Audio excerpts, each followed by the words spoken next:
could be a financial windfall for the United States, but at whose expense? Is it American consumers? It's based on Trump's new tariff rates for various countries. The Congressional Budget Office updated its projections and now estimates that Trump's tariffs could reduce the U.S. deficit by a whopping $4 trillion over the next 10 years. Let's bring in Justin Wolfers. He's a professor of economics and public policy at the University of Michigan. So, first of all, what do you think are the chances that the tariffs will actually last through 2035, which the CBO is basing its estimates on? And close to no chance, and that's one of the biggest problems, which is the whole idea of tariffs is you provide an incentive for people to set up shop, but the tariffs are going to change before the shop gets set up. And as a result, I'm not sure we're going to get much action out of this. So then the big question about this $4 trillion is, where is this $4 trillion coming from? Is it coming from foreign governments? Is it coming from foreign companies? For months here on The Lead, we've been talking to small business leaders about how the tariffs are affecting them. Most of them say that they are currently eating the tariffs, but eventually are going to have to pass on the cost to their consumers. So I wonder, in this projection, who pays this $4 trillion? Is it mostly American consumers? Yeah, Jack, I want to come back to something you said in The Lead. You said this windfall for the American budget. It's not a windfall, it's a tax. And when you charge people a tax, the government gets revenue. It's as simple as that. In this case, here's how it works. If Best Buy brings in a washing machine, say from Korea, that washing machine gets shipped to America and it sits in the port in customs, and it can't get out of customs until Best Buy writes a check for the tariff.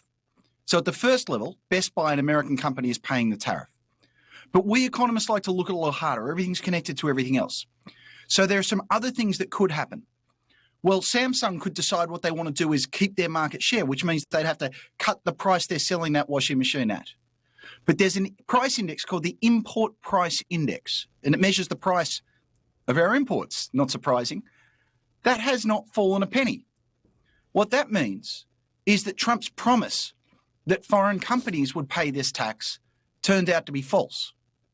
At the moment, Best Buy is paying the tax, but probably what's starting to happen, what has started to happen a few places, and will happen more over the next few months, is Best Buy will discover that its costs have gone up, and then it's going to jack up the price. Either way, the cost is being borne by Americans. Right now, by Best Buy, and therefore by my 401k, which is invested in that.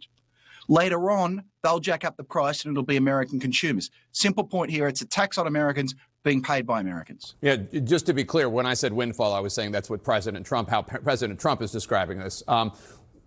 So what to do with the $4 trillion coming from the tariffs? Trump once said he was considering a kind of tariff rebate check for American consumers. Here's what the Treasury Secretary said about that last week. Take a listen. I think at a point, we're going to be able to do it, but President Trump and I are laser focused on paying down the debt. What do you think? I think he's exactly right that it would be crazy for there to be a rebate check. By the way, Jake, do you remember just a few months ago we were being told that there would be so many trillions of dollars saved by Doge, we'd all be getting rebate checks? And I went all over TV having arguments with people saying how big would the rebate check be? And it turns out Doge never saved anything. In this case, the Republicans just passed a budget. The budget took an already existing budget deficit and made it worse. Let's not talk in trillions. What this is basically $400 billion per year over 10 years. That's the easy way to think about it. And basically, they've already spent that. They've spent that giving tax cuts to rich people. So what does this mean? It means overall what we've done is we've swapped one set of taxes for another. It used to be we had high income taxes on rich people. We've gotten rid of that. And to fill the budget hole, we're now putting tariffs on.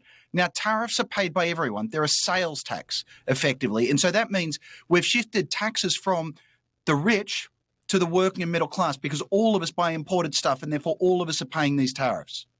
Justin Wolfers, University of Michigan, thank you so much. Good to see you, sir. Pleasure, mate. Just 2 weeks after the Trump-Putin summit in Alaska, now South Korea's leader wants President Trump to set up a meeting with North Korea's Kim Jong-un, even as the dictator makes a show of testing new missiles. That story's next.